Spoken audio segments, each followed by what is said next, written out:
Bonsoir tout le monde. Une petite vidéo pour essayer de vous aider dans les difficultés que vous rencontrez pour rédiger de votre travail.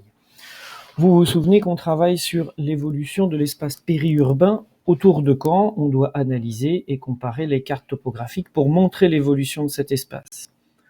Notre problématique, elle doit utiliser ces deux mots qu'on est en train de travailler dans ce chapitre, celui de l'aménagement du territoire et puis aussi celui de l'espace périurbain qu'on est en train d'étudier.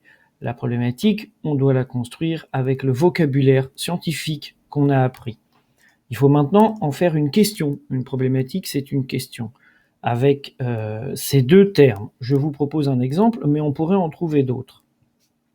Comment évolue l'espace périurbain d'une grande ville et quels aménagements du territoire, je corrige mes fautes, et quels aménagements du territoire sont alors nécessaires? Vous avez fait ensuite votre plan détaillé. En voilà un exemple, je me suis inspiré de celui d'Adjé. Dans mon plan détaillé, je vais parler dans un grand 1 des transformations des zones d'habitation. Et vous voyez que j'ai lu ma carte et que j'ai détaillé au brouillon l'ensemble des éléments que j'ai pu lire sur ma carte. Je prends la carte. Je travaille sur la commune de Louvigny, ici, au sud-est de la carte. La commune de Louvigny, je le vois aujourd'hui, elle a 1000 habitants. C'est donc un petit village, c'est une commune rurale.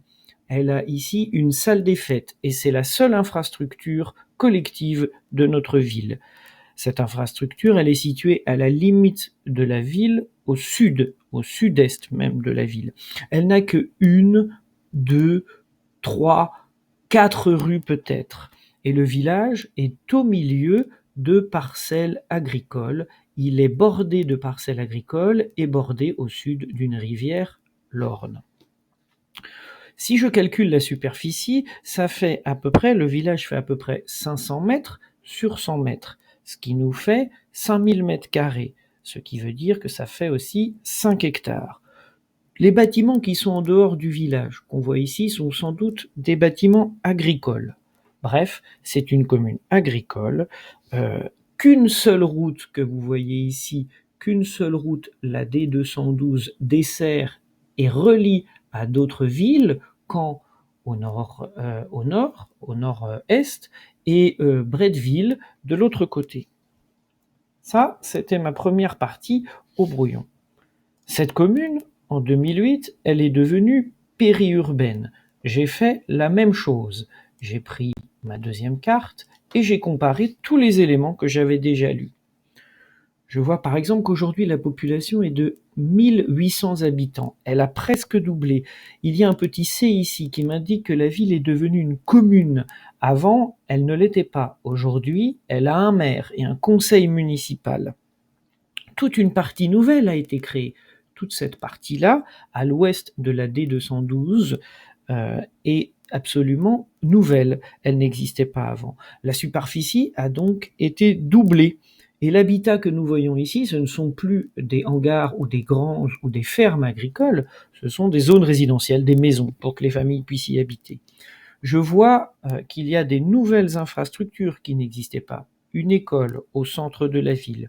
Il y a même des espaces de loisirs, un tennis au nord-ouest de la ville, et puis une base de loisirs nautiques au bord de l'Orne. Voilà tout ce que j'ai relevé. Ce qui me reste à faire maintenant, quand j'ai fini mon plan détaillé, c'est de rédiger tous ces points et de les rédiger en français. Je commence pour vous montrer comment moi je fais. Voici mon grand 1. Je peux marquer qu'en 1969, le village de Louvigny, était une commune rurale, essentiellement agricole. Elle avait une population de 1000 habitants.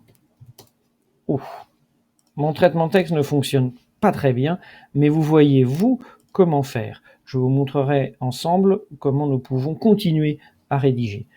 Allez, bon courage, à vous de jouer.